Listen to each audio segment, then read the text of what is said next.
हाँ।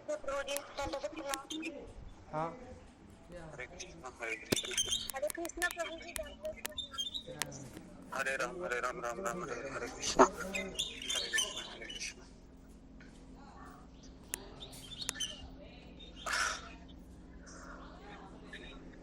हरे कृष्णा कृष्णा कृष्णा हरे हरे हरे राम राम राम हरे हरे। हरे कृष्णा कृष्णा कृष्णा हरे हरे हरे राम राम हरे हरे। हरे कृष्णा कृष्णा कृष्णा। हरे कृष्णा प्रभु जी, दंडवत प्रणाम। हरे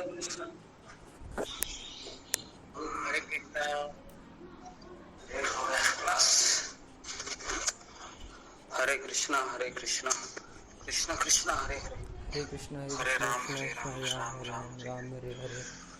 ओके। हरे कृष्णा सबका स्वागत है सत्र में। हरे कृष्णा जी। हरे कृष्णा जी जी सबको मेरा भी प्रणाम। ओके। ओम अज्ञानतिमिरान्धस्य ज्ञानाञ्जनशलाकया चक्षुरुन्मीलितं येन तस्मै श्रीगुरवे नमः। मुखं करोति वाचालं पङ्गुं लङ्घयते गिरिं यत्कृपातमहं वन्दे श्रीगुरुदीनतारिणं परमानन्दमाधवं श्रीचैतन्येश्वरं। जय श्री कृष्ण चैतन्य प्रभु नित्यानंद श्री अद्वैत गदाधर श्रीवासादि गौर भक्तवृंद। हरे कृष्णा कृष्णा कृष्णा हरे हरे हरे राम राम राम हरे हरे। हरे कृष्णा प्रभु जी जी। हरे कृष्णा सबका स्वागत है सत्र में। ओके। तो हम आगे बढ़ते हैं। कुछ असुविधा हुई आज, मत जा ही नहीं लगता है। ठीक है। हरे कृष्णा गुरु जी। हरे कृष्णा हरे कृष्णा जी। हरे कृष्णा जी। हरे कृष्णा ओके। तो अभी हम शुरू करते हैं। हरे कृष्णा धन्यवाद। ओके। तो किसी को अभी तक हमने 2 सेशन लिए थे, किसी को कुछ इसमें डाउट है जो अभी तक हमने चर्चा किया है तो हम 1-2 सवाल लेके हम फिर आगे बढ़ते हैं। कई लोगों के मुझे मैसेज आए थे कि कुछ समझ में नहीं आ रहा है, तो अगर आपके मन में कुछ प्रश्न है तो मुझे बताइए, मैं आपको बताता हूँ कि क्या चल रहा है करके। किसी के मन में कुछ प्रश्न है? नहीं है तो हम आगे बढ़ते हैं। ठीक है।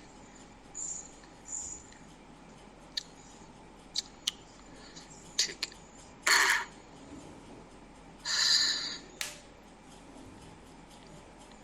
हरे कृष्णा दंडवत प्रणाम प्रभु जी।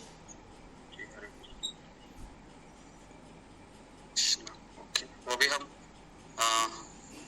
आगे बढ़ते हैं।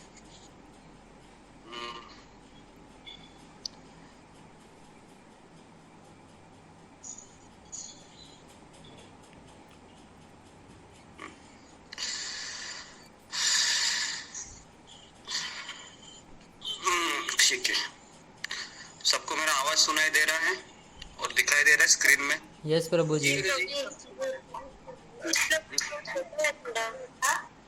जी जी स्क्रीन में दिख रहा है सबको? दिख रहा है? दिख रहा है ना? ठीक है। तो कल हमने जहाँ पर छोड़ा था वहां से हम आगे बढ़ते हैं। सबसे पहले हम आचार्यों से, रूप गोस्वामी, सनातन गोस्वामी, हमारे आचार्यों से प्रार्थना करते कि ये जो विषय है इसको हम अच्छे से समझे, कृतज्ञता से, विनम्रता भाव से। और श्रील प्रभुपाद जी के प्रति हम अपार ऋणी है कि उन्हीं के कारण हम ये सीख रहे हैं, समझ रहे हैं। ठीक है। तो अभी हम लघु भागवतामृत के कुछ संदर्भ पढ़ रहे हैं। तो कल हमने यहाँ तक चर्चा किया था कि भगवान के चरणों की सेवा करने वाले अत्यंत भाग्यशाली जीव, जो श्री के पति चरण कमलों की प्रेममय सेवा के अमृत से परिपूर्ण है, आध्यात्मिक प्रेम प्रदान करने वाले भगवान विष्णु के परम धाम को प्राप्त होते हैं। भगवान हरि का वह वैकुंठ धाम अनेक नगरों वायुयानों और रत्नजड़ित राजमहलों से युक्त है। इसके बीच में अयोध्या की विशाल नगरी गौरवान्वित है, क्योंकि वह माया से आवरणित नहीं है। इसके चारों ओर सुवर्ण और मणियों से रंगीन दीवारें हैं और रत्नजड़ित तोरण एवं 4 विशाल अलंकृत द्वार है। तो ये यहाँ का वर्णन आया है, ये वाला, ये ठीक है। ये साकेत अयोध्या वाला धाम है जो हमने कल देखा था।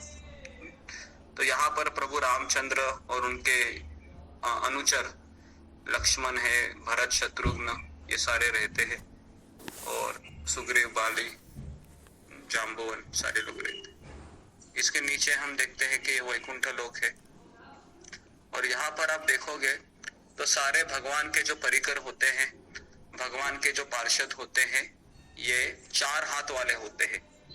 अगर आप वैकुंठ में जाओगे ना, तो वैकुंठ में सब 4 हाथ वाले होते हैं। ऐसा दिखने में ऐसा लगता है कि बिल्कुल ये विष्णु की तरह है।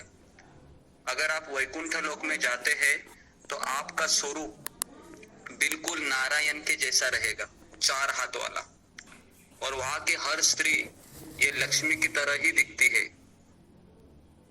और वैकुंठ लोक में केवल एक लक्ष्मी नहीं है, लाखों लक्ष्मियां हैं जो भगवान की सेवा करती है। ब्रह्म संहिता में यहाँ तक वर्णन आया है कि लक्ष्मी जी हाथ में झाड़ू मारती है। हालांकि वहां पर कोई एक धूल भी नहीं है, लेकिन झाड़ू मारने की सेवा को दिखाकर भगवान का चित्त अपने तरफ आकर्षित करना चाहती है। तो अभी अगर मुझे मेरा भगवान का ध्यान है, अपनी ओर आकर्षित कराना है, तो मुझे क्या करना होगा? कौन बताएंगे क्या करना होगा मुझे? अगर मुझे भगवान की सेवा, तो भगवान की सेवा करनी होगी हमें। अगर आप चाहते हैं कि मेरे कृष्ण मेरी तरफ देखे, आप चाहते हैं कि राधा रानी है मेरी तरफ देखे, आप चाहते हैं कि मेरे गुरु मेरी तरफ देखे, तो हमें सेवा करनी चाहिए। अगर हम सेवा का त्याग कर देते हैं तो हम कृष्ण का त्याग कर देते हैं, ऐसा समझने का। क्योंकि सेवा और कृष्ण की सेवा और कृष्ण ये दोनों अभिन्न है। तो इसलिए आप ये कह ही नहीं सकते कि मेरा कृष्ण से प्रेम है और मैं कृष्ण की सेवा नहीं करना चाहता हूँ या मैं नहीं करना चाहती हूँ। इसका मतलब है हमारा प्रेम नहीं है, ठीक है। तो इसके लिए सेवा और भगवान का भक्ति, भगवान की पूजा, ये दोनों पैरेलल चलती है, ठीक है। तो इसके लिए अगर आप सेवा भी कैसी होनी चाहिए? सेवा आपके गुरु के द्वारा निर्धारित होनी चाहिए, क्योंकि कृष्ण ही गुरु के द्वारा अब आपको सेवा भेजते हैं। अपने मन से अगर हम सेवा भी करेंगे तो इसका ज्यादा फायदा नहीं होगा। तो इसके लिए सेवा भी निर्धारित होनी चाहिए, ठीक है। अभी हम देखेंगे आगे क्या कहते हैं यहाँ पर। लघु भागवतामृत में आगे हम पढ़ते हैं। चांड की अध्यक्षता में द्वारपाल, कुमुद एवं अन्य द्वारा यह रक्षित है। चांड और प्रचंड पूर्व द्वार का संरक्षण करते हैं। ये भी हमने देखा था कल, ठीक है। नीचे जाते हैं। इसके मध्य में मणियों से जड़ी दीवारें हैं। विशाल द्वारा से सुसज्जित अनेक विमान और महलों से परिपूर्ण एवं सर्वत्र सुंदर अप्सराओं द्वारा सुशोभित भगवान का सुंदर राजमहल है। इसके मध्य में वेदों से बना हुआ सुंदर और शुभ सिंहासन है, जो नित्य वेद पुरुष, धर्म, ज्ञान, ऐश्वर्य एवं वैराग्य के देवताओं से घिरा हुआ है। ये वाला कहाँ गया? हाँ, ये देखिए, धर्म, ज्ञान, ऐश्वर्य, वैराग्य दिख रहा है आपको सबको? धर्म, ज्ञान, ऐश्वर्य और वैराग्य दिख रहा है? हाँ, दिख रहा है। हाँ, ये चारों लोग हैं, ये बैठे हुए। आप देखो, धर्म है वो भगवान को पंखा कर रहा है, उनके हाथ में चामर है, दिख रहा है आपको? एक हाथ में। और ज्ञान के एक हाथ में ये है, चामर है, दोनों पंखा कर रहे हैं। उसके पीछे अनंत शेष है, भगवान के अवतार है जो साक्षात बलराम जी है।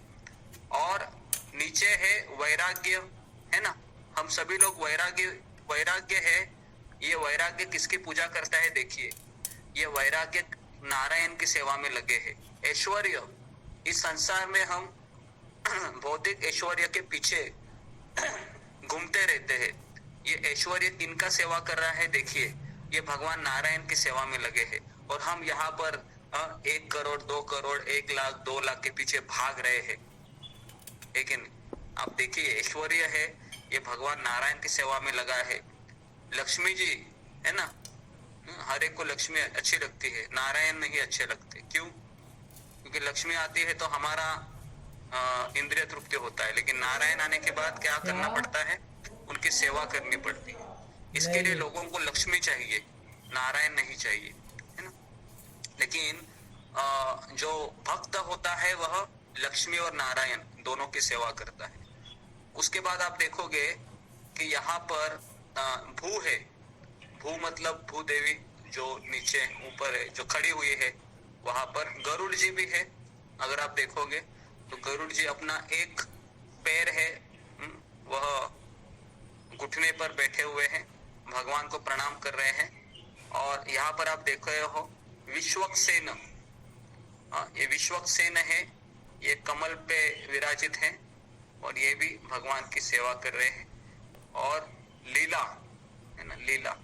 और यहाँ पर जो मंत्र है ओम भू भुवस्वः तस्यै वितुर्वरेण्यं भर्गो देवस सधीमहि धियो यो न प्रचोदयात्। ये मंत्र आपने सुना होगा, सुना है ये मंत्र? गायत्री मंत्र है। तो ये गायत्री मंत्र है जो लक्ष्मी नारायण की सेवा में ये यूज किया जाता है। यहाँ पर हमने ये मंत्र देखा था, आपको याद है? ओम कृष्णाय गोविंदाय गोपीजन वल्लभाय स्वाहा। ये मंत्र गोलोक वृंदावन का है। और ये मंत्र है ओम भू भुवस्वः, है ना, ये गायत्री मंत्र, ये वैकुंठ लोक का है। ठीक है। प्रभु जी, लड़कियों को गायत्री मंत्र नहीं पढ़ना चाहिए? नहीं, ऐसा कुछ नहीं है। गायत्री मंत्र हमारे यहाँ पर लेडीज को भी ब्राह्मण दीक्षा दिया जाता है तो वो पढ़ते, ऐसा जरूरी नहीं, पढ़ सकते। प्रभु जी, हम लोग लड़कियों को क्या नारायण की पूजा नहीं करनी चाहिए क्या? नहीं, ऐसा नहीं। लक्ष्मी नारायण नहीं, लक्ष्मी नारायण की पूजा सब लोग कर सकते हैं। भगवान है, लक्ष्मी मेरी माँ है। तो ये लक्ष्मी कौन है? ये राधा रानी का ही स्वरूप है, राधा रानी का ही अंश है। खास करके ये जो जितनी भी लक्ष्मियां हैं या द्वारका की रानियां हैं, ये सब कृष्ण के ही सॉरी राधा रानी के अंश। गणेश जी की बहन लक्ष्मी जी है क्या? हाँ, कहाँ पर? गणेश जी की बहन लक्ष्मी जी है? नहीं, ऐसा नहीं, मैंने कभी ऐसा सुना नहीं है। गणेश जी की बहन लक्ष्मी जी। दीपावली में क्या थे, हम लोग लक्ष्मी गणेश की पूजा करते हैं ना, तो फिर हमें दिवाली में क्या करनी चाहिए?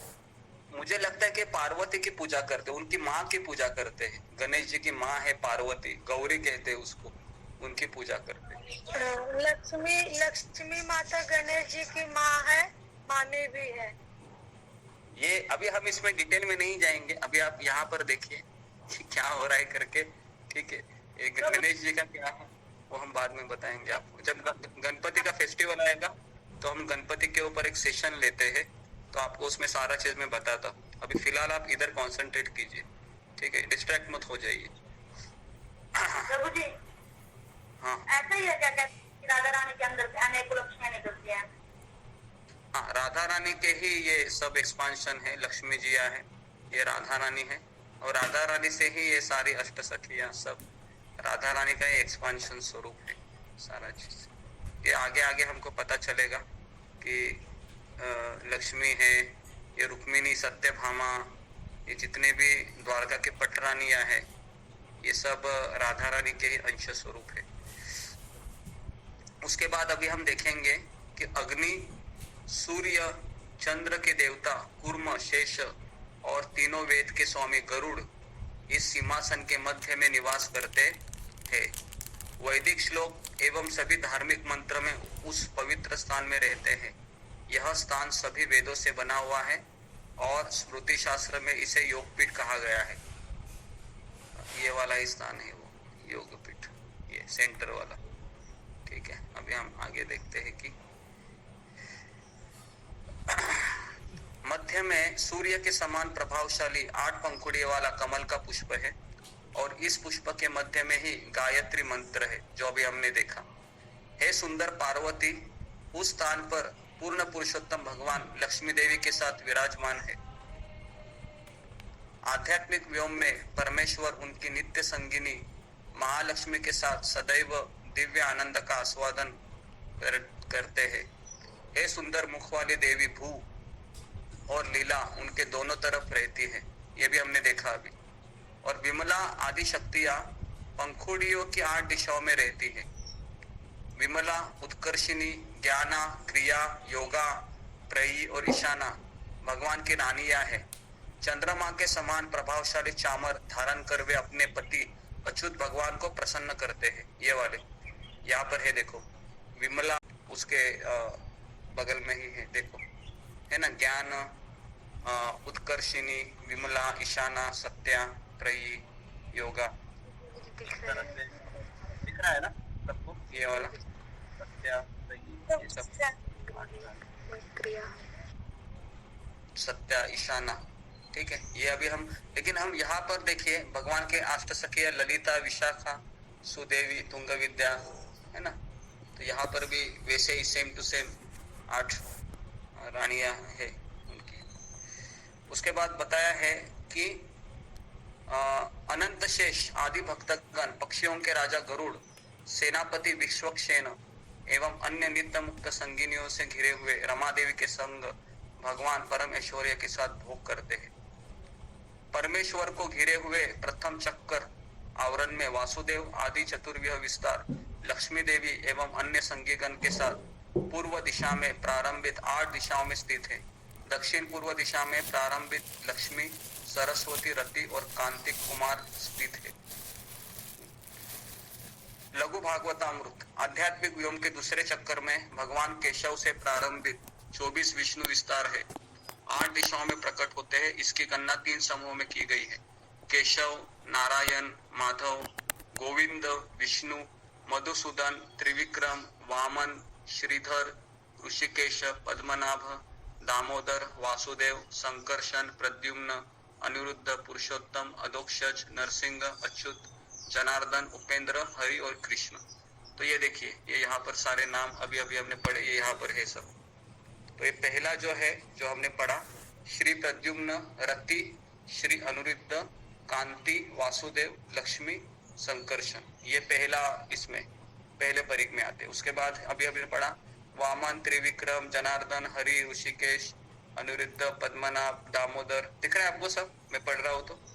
कृष्ण, केशव, वासुदेव, नारायण, माधव, है ना। यहाँ पर देखो उसके बगल में देखो कूर्म है, नेक्स्ट मत्स्य है, कल्कि अवतार है। कल्कि अवतार दिख रहा है आपको? ये देखो कल्कि दिख रहा है, कल्कि दिख रहा है क्या?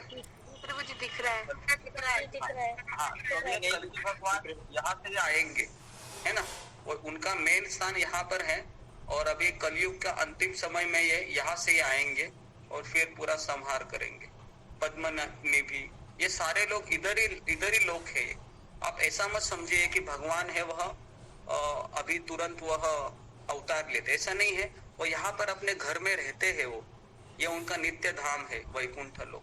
और आप ऐसा मत सोचिए कि वो अकेले वहां पर रहते हैं, ये अकेले नहीं रहते, वहां पर उनके सारे भक्त रहते हैं। कौन मुझे बताएगा कि भीष्म पितामह के कौन से भगवान का रूप है जिससे वो आकर्षित हुए थे? भीष्म पितामह, बोलिए। पार्थ सारथी। तो पार्थ सारथी का भी एक लोक रहता है यहाँ पर, है ना। इस तरीके से परशुराम है, गरुड़ जी है, अलग अलग लोक है। वामन अवतार है, नरसिंह भगवान है ना, अभी नरसिंह भगवान का भी एक लोक है, ये देखिए, है ना। यहाँ पर दुर्गा भी है ना। यजुर्वेद है, पद्म, निरुक्ति, ये सारे चीज, गरुड़। प्रभु जी भगवान के लोक में सारे अवतार रहते हैं, मतलब जैसे वैकुंठ में हर अवतार का लोक है जी, सारे अवतार सब रहते हैं। प्रभु जी यदि कोई दुर्गा को पूजते हैं या फिर किसी और देवता को, तो वो भी वैकुंठ ही जाते हैं? नहीं, वो वैकुंठ नहीं जाते, केवल विष्णु की पूजा करने वाले ही वैकुंठ जाते हैं। ठीक है। हाँ गुरुजी नारायण और विष्णु एक ही है ना? नारायण ये क्या हुआ? नारायण और विष्णु एक ही है। नारायण और विष्णु एक ही है। विष्णु नारायण ये एक ही है, लेकिन विष्णु और कृष्ण भी एक ही है। लेकिन मैंने क्या कहा, कृष्ण ये भगवान का घर है। जब भगवान घर में जाते हैं तो उनको कृष्ण नाम से पुकारा जाता है, और भगवान जब ऑफिस में आते हैं तो उनको विष्णु के नाम से पुकारा जाता है। इसको आप अच्छे से समझिए, ठीक है। एक ही व्यक्ति है। जिस तरह से अभी आप है, जब आप अपने बच्चों के पास जाते हैं तो आपका रोल बदल जाता है, आप पिता हो जाते हैं, बराबर है, बराबर के नहीं, आप पिता हो जाते हैं। जैसे ही आप ऑफिस में जाते हो तो आपका एक ये होगा, वहां पर डेजिग्नेशन होगा, कैशियर होगा या सिक्योरिटी वाले रहेंगे या फिर आर्मी में ऑफिसर, ये सारी चीजें उसमें फिर आपका व्यक्ति वही है, बराबर ना, व्यक्ति वही, इंसान वही है, उसके डेजिग्नेशन बदल जाते। उसी प्रकार से कृष्ण एक ही है, लेकिन ये संकर्षण, अनिरुद्ध, प्रद्युम्न, राम, नरसिंह, वामन, ये सारे अलग अलग भगवान के अवतार, ये उस लीला के अनुरूप उनको पुकारा जाता है। इस चीज को आप अच्छे से समझिए, नहीं तो आप कंफ्यूज हो जाएंगे कि नरसिंह कौन है। हालांकि ये अलग अलग है, इनका रस अलग है। जिस तरह से जब नरसिंह भगवान प्रकट हुए थे तो नरसिंह भगवान इतने क्रोधित हुए थे कि ब्रह्मा जी भी कह रहे थे कि मैं इनके पास कैसे जाऊं। तो उन्होंने लक्ष्मी जी को बुलाया। लक्ष्मी जी को कहा कि आपके पति देखिए बहुत क्रोधित हुए हैं, आप जाइए, इनको मनाइए। लक्ष्मी जी कहते हैं कि अरे ये कौन है, मैंने तो इनके साथ तो मैंने शादी नहीं किया है, ये कोई और ही है। तो लक्ष्मी जी भी जाती नहीं है नरसिंह देव के पास, समझ में आ रहा है, लक्ष्मी जी भी डर जाती है। तो फिर कौन जाता है उनके पास मनाने के लिए?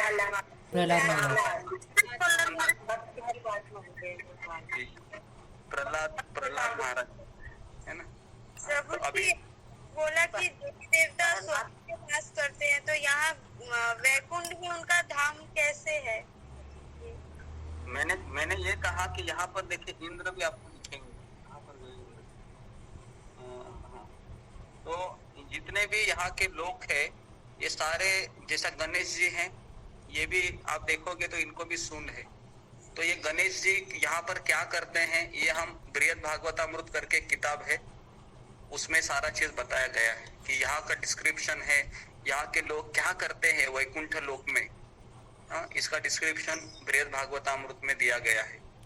तो जब हम वो आपको पढ़ेंगे तो आपको सारा चीज क्लैरिटी होगा, है ना। यहाँ पर भी ये सदाशिव लोक है, यहाँ पर पार्वती रहती है, सदाशिव लोक शिव जी के साथ, यहाँ पर वो भगवान का कीर्तन करती है, ठीक है। तो ये सारा चीज बताया जाएगा। अभी फिलहाल आप केवल एक ओवरव्यू देखिए कि कहाँ पर क्या क्या है ना। तो जब आप वहां पर हम पढ़ेंगे, बृहद भागवतामृत करके किताब है सनातन गोस्वामी द्वारा लिखित। तो भागवतम जब हमारा होगा ना 18 स्कंद, उसके बाद हम वो किताब लेंगे, क्योंकि अभी हम पहले भागवतम तो हमको पढ़ना चाहिए, उसके बाद हम ये इस वैकुंठ लोक में किस तरह से भगवान की सेवा की जाती है ये हम पढ़ेंगे, ठीक है। अभी हम देखेंगे कि अग्नि, सूर्य, चंद्र हो गया, ये भी हो गया, अनंत शेष, आदि भक्तगण, पक्षियों के राजा गरुड़, ये भी हो गया। परमेश्वर के गिरे प्रथम चक्र में, ये भी हो गया। आध्यात्मिक व्योम के तीसरे चक्कर में मत्स्य, कूर्म आदि भगवान के 10 अवतार 10 दिशाओं में प्रकट होते हैं, ये भी हमने देखा अभी।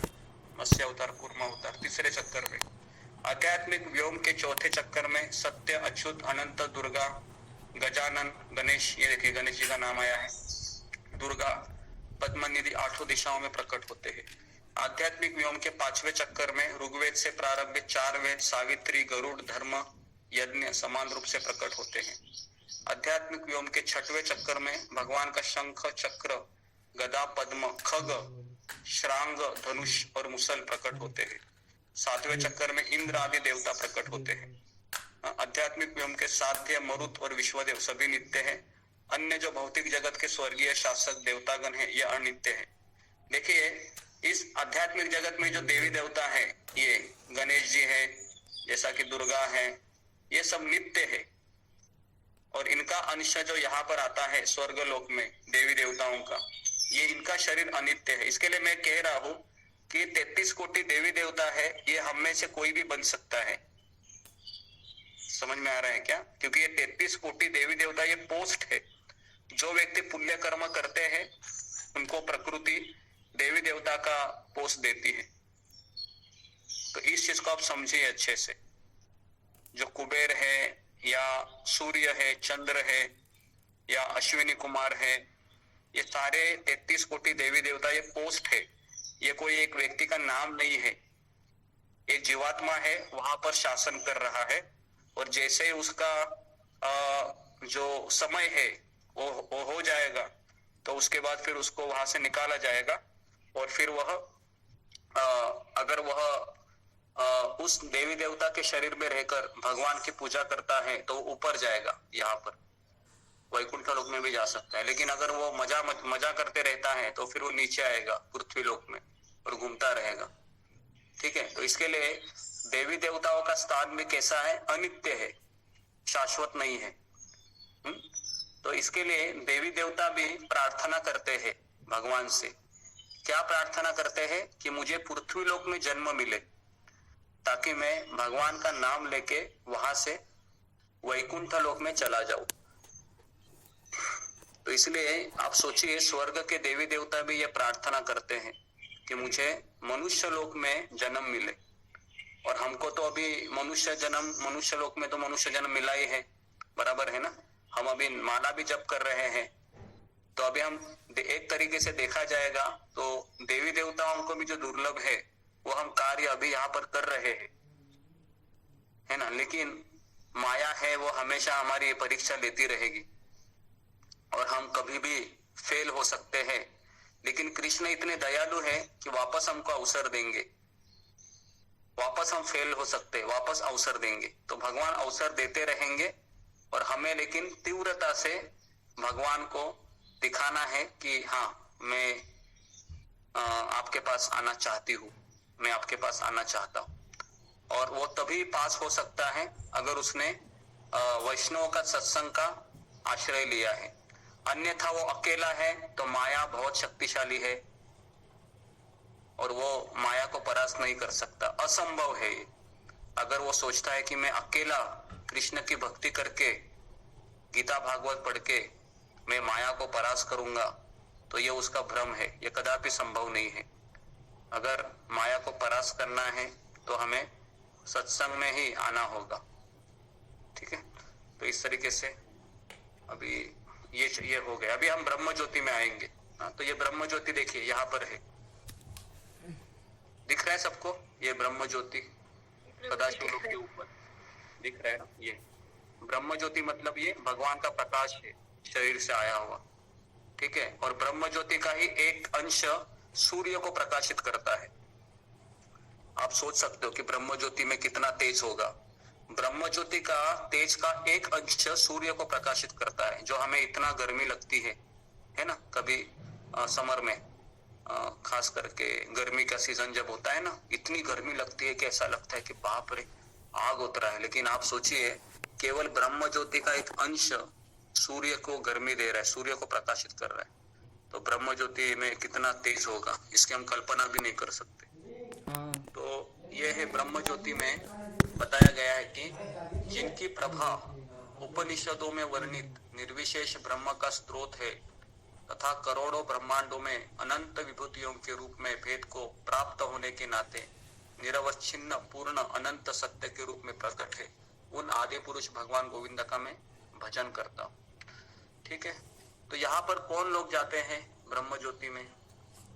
भगवान का निराकार रूप मानते जो भगवान को जो निर्विशेष रूप में पूजा करते हैं, ये लोग जाते हैं यहाँ पर। यहाँ पर आध्यात्मिक आनंद है, लेकिन यहाँ पर सेवा नहीं है। ब्रह्म ज्योति में आनंद आध्यात्मिक है, लेकिन सेवा नहीं है। इसके लिए ब्रह्म ज्योति से भी हमारा पतन होता है। प्रभुपाद कहते हैं कि ब्रह्म ज्योति से भी हम नीचे आ सकते हैं, यहाँ पर वापस इसी ब्रह्मांड में, क्योंकि यहाँ पर आध्यात्मिक आनंद है लेकिन सेवा नहीं है। ये जो प्रभुपाद के परम में बोला जाता है ना, निर्विशेष शून्यवादी, तो क्या मतलब है?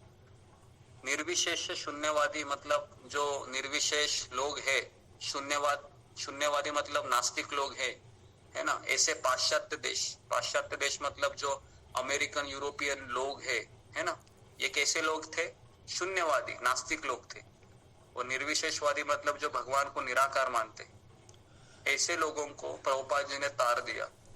तो उसके लिए वो प्रभुपाद के प्रणति में इस तरीके से गुणगान आता है, निर्विशेष शून्यवादी पाश्चात्य देश तारिणी।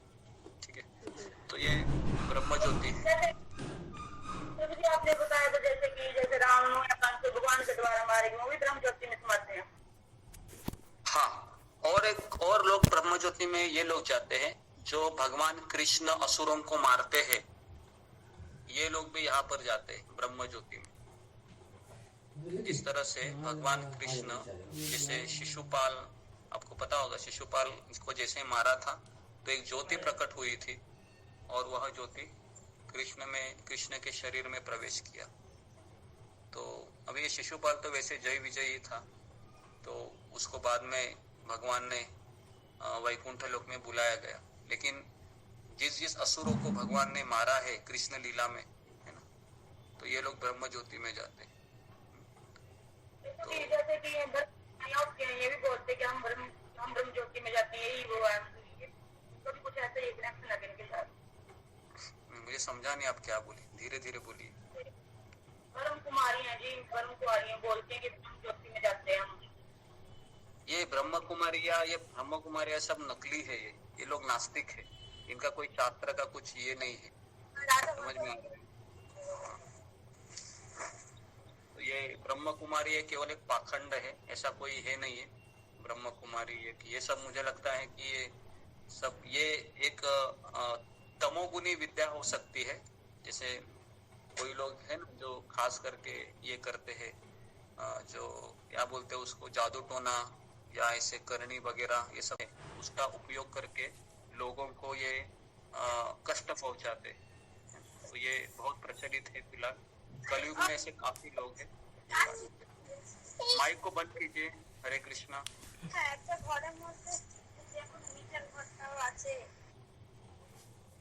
हरे कृष्णा, आप माइक को बंद करते रहिए अगर आप प्रश्न पूछते हैं तो, ठीक है, उसका ये आपकी जिम्मेदारी है, नहीं तो डिस्टर्बेंस होता। अभी विरजा नदी है, ठीक है, विरजा नदी या कारण अर्णव आध्यात्मिक और भौतिक जगत का मध्यस्थ स्थान, ठीक है। अब ये विरजा नदी कहाँ पर है, ये देखिए, ये विरजा नदी है, ये भौतिक जगत और आध्यात्मिक जगत को अलग करती है।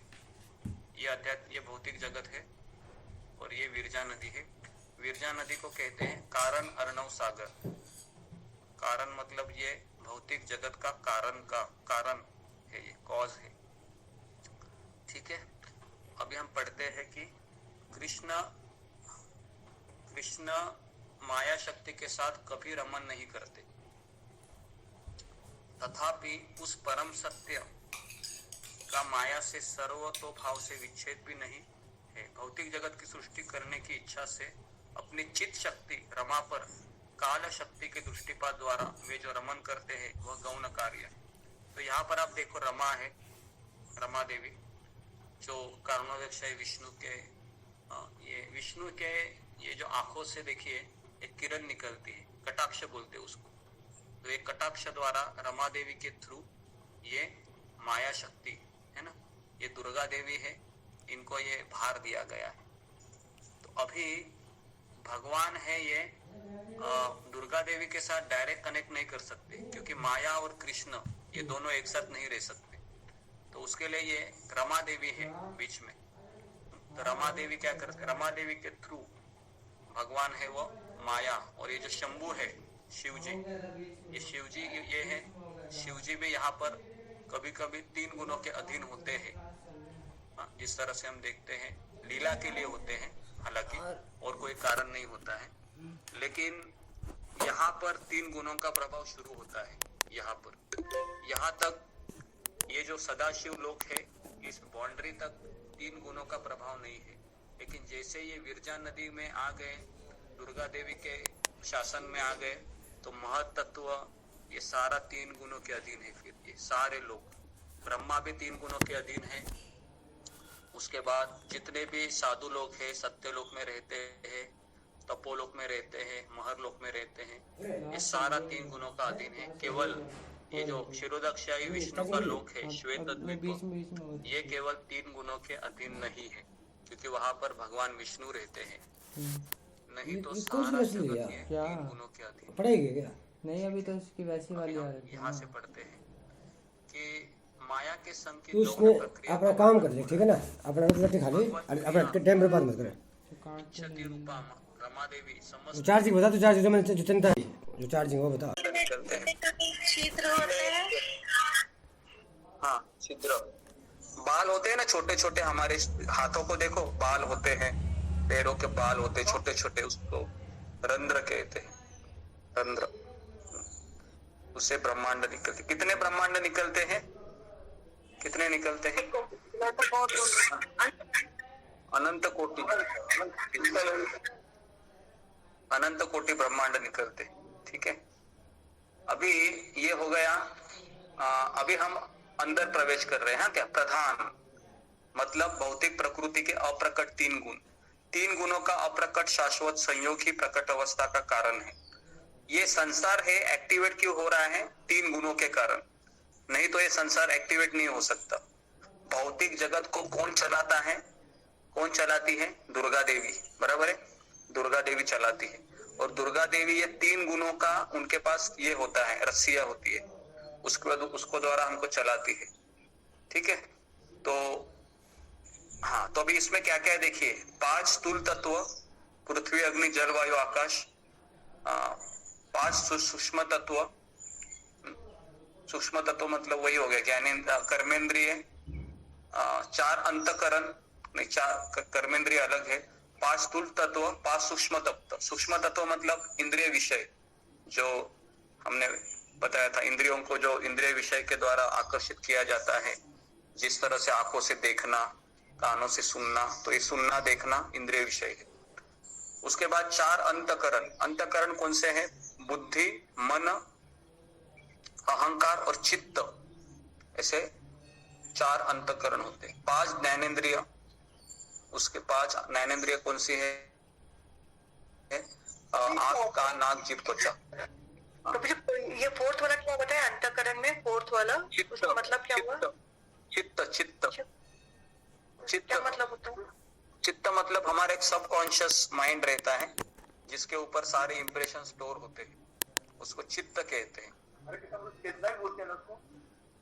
हाँ, चेतना भी बोल सकते हैं ना? नहीं नहीं, चेतना नहीं, चेतना ये कॉन्शियसनेस, वो अलग है। चित्त मतलब हमारा सबकॉन्शियस माइंड होता है, जो हमारे अंदर होता है, और इसके ऊपर जो भी हम चीज देखते हैं ना, अभी जैसा कि आप सुन रहे हैं, तो चित्त के ऊपर उसका प्रभाव हो रहा है ना? या आप देख रहे हो, तो चित्त के ऊपर उसका प्रभाव होता है। बेसिकली वह अगर कोई पॉजिटिव चित्त है तो आपको वह सपोर्ट करेगा, कोई निगेटिव चित्त है, बेसिकली ये एक ही रहता है, माइंड, इंटेलिजेंस, फॉल्स ईगो और चित्त। तो चित्त के बारे में आपको कल बताता हूँ मैं, ये चारों चीजें कैसे काम करती है, पूरा मैं आपको प्रैक्टिकल डेमोन्स्ट्रेशन देता हूँ। तो उसमें किस तरह से ये आपको मैं बॉक्स बना के भेजता हूँ, और ये किस तरह से ये चित्त, मन, बुद्धि ये काम करते हैं, अहंकार, है ना, इस तरीके से। और 5 ज्ञानेंद्रिय, ये भी मैंने बताया अभी। 5 कर्मेंद्रिय, इनको 24 तत्वों का समूह प्रधान कहलाता है। अभी महत तत्व क्या है देखिए। कभी कभी ब्रह्म ज्योति की आध्यात्मिक आकाश में एक कोने में आध्यात्मिक बादल प्रकट होता है। इस तरह आध्यात्मिक भाग महत तत्व कहलाता है। तब भगवान अपने महाविष्णु अंश द्वारा इस महत तत्व के जल में शयन करते हैं, और इस जल को कारण नारायण अर्थात कारण जल कहा जाता है। ये वाला कहा गया है, ये वाला जो ब्लू लाइन में है, ये कारण नाम। ये इस बादल से जो पानी आता है, पानी का छोटा पानी नहीं, यहाँ तो दिखने में इतना छोटा सा दिख रहा है, लेकिन ये बहुत बड़ा पानी है, वो हम इमेजिन भी नहीं कर सकते।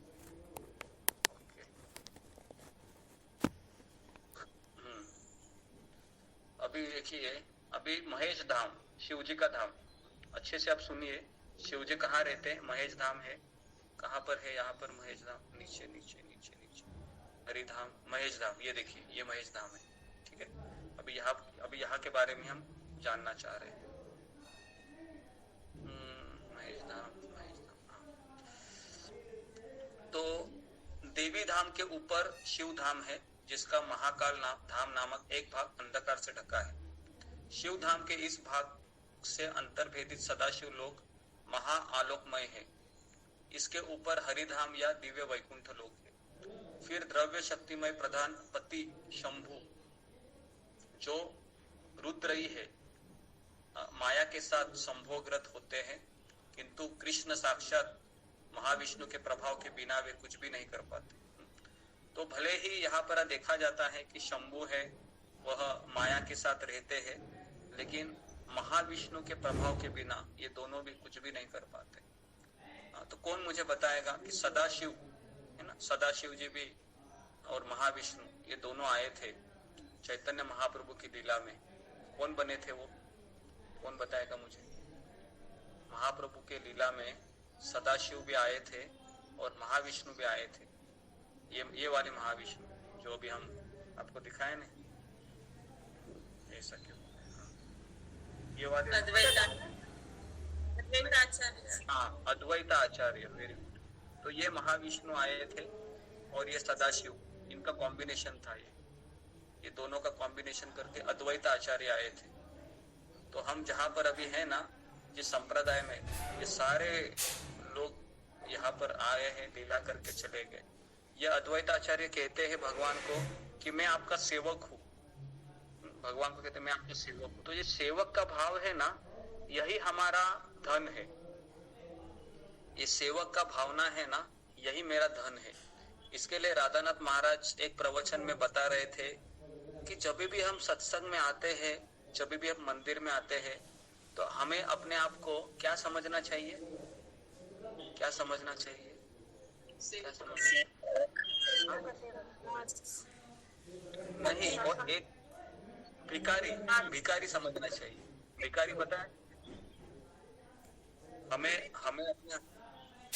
हमें अपने आप को भिखारी समझना चाहिए। जो भिखारी होता है ना, ऐसा कहा जाता है कि वो कितना भी गिड़गिड़ाए, है ना, जब जो ज्यादा गिड़गिड़ाता है उसको भीख ज्यादा मिलती है। जो भिखारी होता है ना, ज्यादा ही दे दो दे दो दे दो दे दो करके करता है ना, एकदम दीनता दिखाता है, उसको भीख ज्यादा मिलती है ना। तो उसी तरह से जितना हम गिड़गिड़ाएंगे भगवान के सामने, भगवान के भक्तों के सामने, उतना हमको ज्यादा कृपा मिलेगा। और जितना हम सोचेंगे कि मैं, ये तो मेरा अधिकार है, मैं तो 4 बजे उठती हूँ, 4 बजे उठता हूँ, सारे समस्या मैंने पास किए हैं, मैं अभी बहुत आगे गया हूँ भक्ति में, तो समझने का कि अभी हम कृपा प्राप्त करने का अधिकार को खो चुके हैं। तो इसके लिए एक चीज आप समझिए, हमें समझना चाहिए कि दासत्व या ये जो भावना है कि मैं दास हूँ, मैं दास हूँ, मैं दास हूँ, ये भावना ही हमको गोलोक वृंदावन तक ले जा सकती है और दूसरा कोई भावना नहीं है। तो इसलिए खुद को भिखारी समझना है ना, ये भी बहुत मुश्किल है। बराबर है ना? खुद को भिखारी समझना ये भी कभी मुश्किल लगता है। अरे बाप रे, मैं कैसे भिखारी हो सकता हूँ? कहने का अर्थ है कि भिखारी जैसा मूड है वो होना चाहिए कि मैं, एक भिखारी होता है ना, उसके पास कुछ नहीं होता है ना, वो तो उसके कपड़े भी फटे हुए रहते हैं, कल खाने का भी कुछ ठिकाना नहीं होता है, सारे दरवाजे उसके बंद हुए रहते, याचक की तरह रहता है ना, याचक भी कहते उसको। और वो भीख मांगता है कि दे दो मुझे, दे दो दे दो दे दो दे दो। तो जब सामने वाला व्यक्ति जब देखेगा, है ना, अभी मुझे बताओ कि भीख किसको अच्छी मिलती है? जो अच्छे से विनम्रता दिखाता है, अच्छे से दीनता दिखाता है ना, अच्छे से उसके हृदय से वो आवाज आती है, तो सामने वाला व्यक्ति भी सोचता है अरे बाप रे, बहुत भूखा है बेचारा, बहुत गिड़गिड़ा रहा है, इसको मैं पैसा दे ही देता हूँ, है ना। तो कृपा भी ऐसे ही मिलती है, समझ में आया ना? कृपा के ऐसे नहीं मिलती कि हम क्लास अटेंड करेंगे और लेकिन क्लास अटेंड करने के बाद वो दीनता भी तो आनी चाहिए ना, वो विनम्रता भी तो आनी चाहिए, वो कृतज्ञता भी आनी चाहिए, तभी तो हम गिड़गिड़ाएंगे ना, आंखों में आंसू लेके भगवान के सामने खड़े होंगे। भगवान बहुत, और ये तभी होता है ना जब हमारे परिवार में बहुत समस्याएं आती हैं, तभी होता है, नहीं तो ये आंखों से आंसू नहीं आता है। आप देखिए नहीं आएगा आंसू। जब हम पूरा परेशान हो जाएंगे और उस परेशानी में हम कृष्ण के सामने खड़े होकर कहेंगे, कृष्ण अभी मुझे आप कृपा दीजिए, बहुत मैंने जान लिया है कि मैं स्वामी नहीं हूँ, मैं दास हूँ आपका। तो इस तरह से जब हम गिड़गिड़ाते हैं तो फिर भगवान है वह कृपा देते हैं, नहीं तो कृपा नहीं मिलेगी कितना भी हम सुनो, क्योंकि सुनने से परिवर्तन भी तो होना चाहिए ना। सुनेंगे नहीं, सुनने से परिवर्तन भी होना चाहिए कि मेरे अंदर जो अहंकार है उसका नाश होना चाहिए ना। अगर मेरा अहंकार मुझे ऐसे ही रखना है और हमको क्लासेस भी अटेंड करनी है, तो भगवान आपको क्लासेस अटेंड करने देंगे, लेकिन भगवान ये भी सोचेंगे कि इसमें दीनता नहीं आ रही है, इसमें विनम्रता नहीं आ रही है, अभी इसको दीनता विनम्रता में कैसे लाऊं। तो फिर भगवान आपके ही परिवार में, आपका ही जो नजदीक का व्यक्ति है, उसके मन में आपके खिलाफ कुछ दुविधाजनक परिस्थिति निर्माण करेंगे। और इसका संदर्भ कहाँ पर मिलता है? जब कुरुक्षेत्र में जब अर्जुन कहता है कृष्ण को, सेनयोर उभयोर मध्य रथम स्थापितम में अच्युत, हे अच्युत मेरा रथ है वो दोनों सैन्यों के बीच में लेके जाओ। तो हम गलत इसका अर्थ लगाएंगे और फिर हम इतना हमको अनमोल रत्न मिला है, ये गुरु शिष्य परंपरा, इसको हम छोड़ के चले जाएंगे। तो इसके लिए इसको अच्छे से समझना बहुत आवश्यक है। प्रभु जी, बस थोड़ा बहुत हुए तो बोले, लेकिन एकदम मतलब बहुत ज्यादा हो जाता है तब बिल्कुल लगता है कि छोड़ दो, ऐसा होता है। जी, वो होता है, सबके साथ होता है, मैं ऐसे नहीं बोल रहा हूँ। इसके लिए करोड़ों में से एक व्यक्ति ही भगवत धाम जाता है, क्योंकि सभी लोग उसको सहन नहीं कर सकते। समझ में आ रहा है ना? सभी लोगों की बस की बात नहीं है कि मेरा पति मुझे पिन करता रहे और फिर मैं कृष्ण के पास हंसते हंसते कि मालाएं करूं। तो ये कोई मतलब जिसका श्रद्धा बड़ा है ना, निष्ठा रुचि भाव, ये सारे स्तर को हमको भाव स्तर पर भी हो ही जाता है, जो हमने माधुर्य कादम्बिनी में पढ़ा था ना, कि सारे लोग नहीं जाते हैं। तो इसके लिए बेटर है कि हमें यही समझना चाहिए कि मैं अभी अनर्थ निवृत्ति में हूँ और मुझे समय लगेगा। ठीक है, तो अभी 5 मिनट है, 5 मिनट में मैं एक चीज बताता हूँ आपको। ये खास करके देवी धाम को मैं ये करता हूँ, कवर करता हूँ फटक से। तो देवी धाम है दुर्गा देवी का धाम, भौतिक जगत, और भौतिक जगत की सृष्टि स्थिति एवं प्रलय की साधन कारणियां, चित शक्ति की छाया, ये दुर्गा के नाम से पूजित होती है, जिनकी इच्छा के अनुसार चेष्टाएं करती है, और उन आदि पुरुष का मैं भजन करता हूँ। यह अंडाकार ब्रह्मांड भौतिक शक्ति का प्राकट्य कहलाता है, और ये जल वायु अग्नि आकाश अहंकार तथा महतत्व की इसकी परतें क्रमशः मोटी होती है। प्रत्येक परत अपने से पूर्व वाली 10 गुनी मोटी होती है। इस अंडे के भीतर भगवान हरि का विराट रूप रहता है, जिनके शरीर के अंग 14 लोक है। ये देखिए, तो यहाँ पर हम जो देख रहे हैं ना, ये महतत्व हर एक परत है 10 गुनी बड़ी है। जैसा पृथ्वी है, पृथ्वी से 10 गुनी बड़ी है जल है, जल से 10 गुना बड़ा अग्नि है, अग्नि की परत 10 गुना बड़ी वायु है, वायु से 10 गुना आकाश है। तो ये ब्रह्मांड को ना ये भेद के जाना इतना आसान नहीं है, क्योंकि ये अहंकार तो सबसे ये तो मिथ्या अहंकार तो बहुत हमारे कुट कुट के भरा हुआ है। तो उसके लिए ये गुरु की कृपा से, वैष्णव की कृपा से ही जाता है। इसके लिए हमको सेवा करती रहनी चाहिए। अगर हम वृंदावन में जाएंगे तो भी हमको कृपा नहीं मिलेगी, क्योंकि एक्सेस है वो गुरु और वैष्णव के माध्यम से ही जाता है। इसके लिए ये हरे कृष्ण महामंत्र भी तभी पावरफुल होता है हमारे जीवन में, जब हम किसी को अपने जीवन में स्वीकारते हैं, और उसके बाद फिर हम यहाँ पर जा सकते हैं गोलोक वृंदावन में। ये हरे कृष्ण महामंत्र है ना, जैसा कि मैंने पहले भी बताया था, ये हरे कृष्ण महामंत्र है, ये साधारण नहीं है। ये देखिए, अयोध्या के भी ऊपर से ये चला जाता है। एक काम, ये उसके बाद फिर ये गोलोकेर प्रेम धन हरिनाम संकीर्तन। तो उसके लिए हमें इसके ऊपर ज्यादा भरोसा होना चाहिए, हरि नाम के ऊपर। ये हरि नाम ही मुझे तार देगा, ठीक है। और हरि नाम, सेवा, गुरु आश्रय, भक्तों का संग, यही मेरे असली धन संपत्ति है, ठीक है। उसके बाद यहाँ पर लिखा हुआ है, सर्वप्रथम मैंने पृथ्वी के आवरण में प्रवेश किया। मुझे ऐसा लगता है मैं यहाँ पर रुकता हूँ क्योंकि समय भी हो गया है, ये कंसेप्ट खत्म नहीं होगा। तो मुझे ऐसा लगता है कि कल का जो लेक्चर है उसमें ये हमारा चीज कवर हो जाएगा। और उसके बाद हम देखते हैं कि किस तरह से भूमंडल है। तो ये भूमंडल के ऊपर हम कम से कम 4 दिन 5 दिन हम आपको बताएंगे कि कहाँ पर ये क्या क्या है, ये हाथी कहाँ रहते हैं, है ना, मैं कहाँ पर रहता हूँ, अभी मैं यहाँ पर कहाँ हूँ, ये एलावत वर्ष क्या है, ये सुमेरु पर्वत कहाँ है ना, ये दही का महासागर कहाँ है, ये सारा चीज हम जैसे ये होगा आपको बताएंगे। तो बताने का केवल एक ही, ये जानने का केवल एक ही कारण है, क्या कारण है, क्यों हम ये सब सुन रहे हैं, कौन बताएगा, इसके पीछे हमको क्या समझना है, बताइए, क्या इसको हमको अनुभव करना है इतना सब जानकारी प्राप्त करके, बताइए। कि हमें घर को याद रखना कि हाँ वो असली घर है हमारा। हाँ, मेरा असली घर वो है। और क्या होना चाहिए, हमें विनम्रता आनी चाहिए, भगवान कितने महान है और मैं कितना तुच्छ हूँ, ये भी लगना चाहिए, ठीक है। तो ये सारी चीजें हैं ना। गुरु जी, ये जो हमें बीमारियां होती है, कुछ ऐसी बीमारियां जो ठीक नहीं हो पाती है, वो भी हमें भगवान ही देते हैं क्या?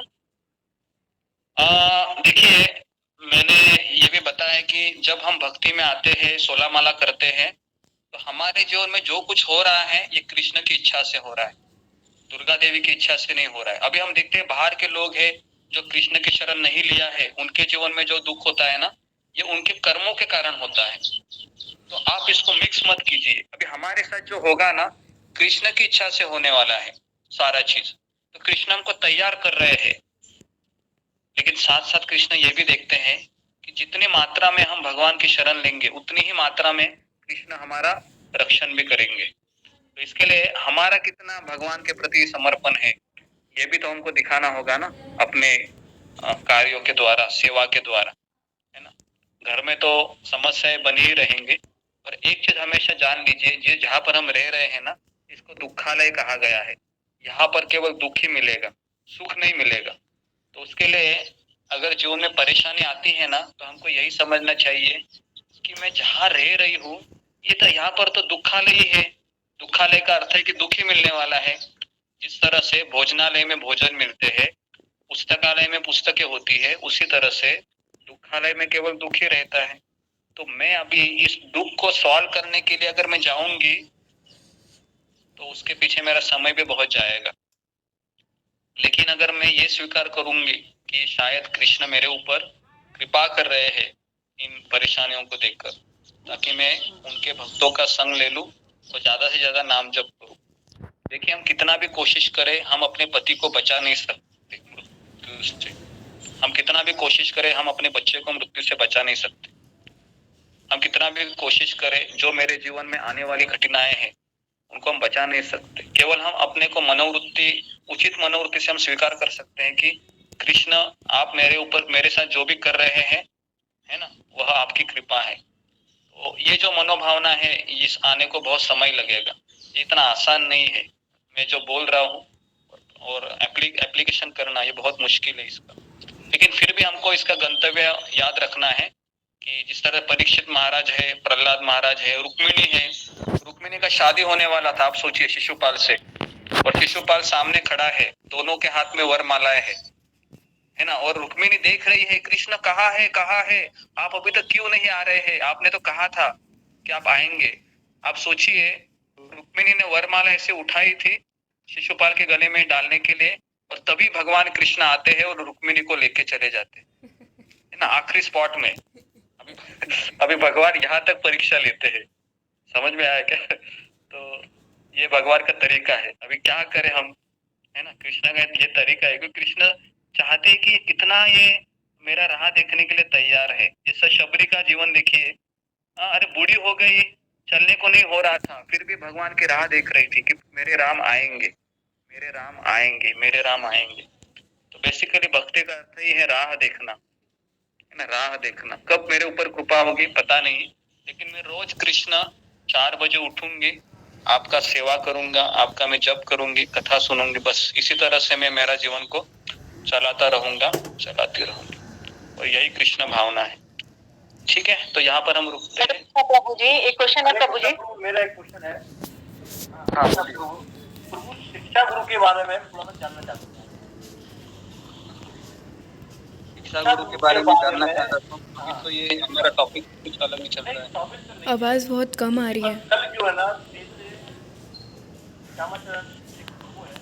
बॉम्बे में है और उनसे बात हुई थी, तो शिक्षा गुरु के अपन किसको स्वीकार करें तो मान लेंगे उसको।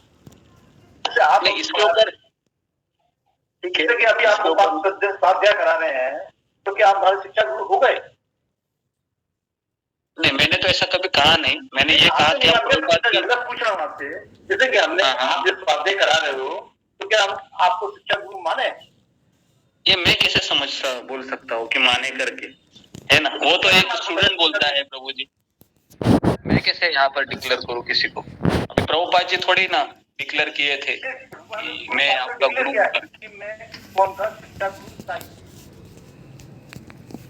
मुझे समझ में नहीं आ रहा है आप क्या कहना चाह रहे हैं कैलाश प्रभु। दूसरी बात ये है कि जिस क्वेश्चन चलो छोड़ो, दूसरा क्वेश्चन ये था लड्डू गोपाल के बारे में, इस्कॉन के मंदिर में रखते नहीं है, सही है, लेकिन घर पे रख सकते हैं।